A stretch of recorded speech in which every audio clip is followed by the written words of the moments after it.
gave all indications that he belonged there, that he was a participant that was allowed to get into VIP and to and a press corps, and so he was allowed through that outer perimeter. As he got to the inside perimeter, where deputies were conducting obviously a more thorough evaluation of the vehicles that were coming in, there were many irregularities that popped up. The deputy noticed that the interior of the vehicle was in quite disarray.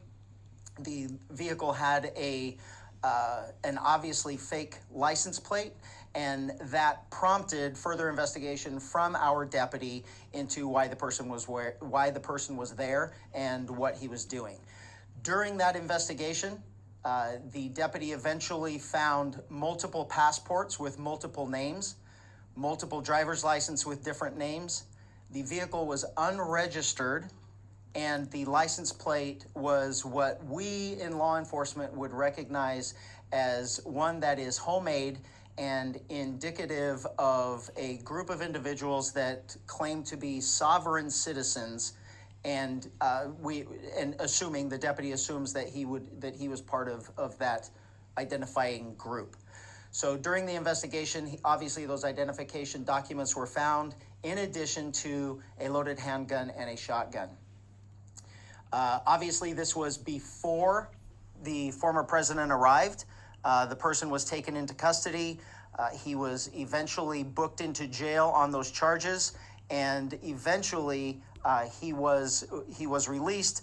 He will have to further his court case in the future.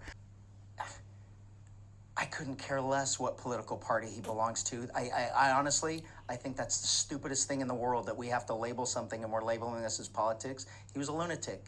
He was, and from my perspective in law enforcement, it's that group. If in fact it turns out that he is part of the sovereign citizens group, they are certainly considered a far right group.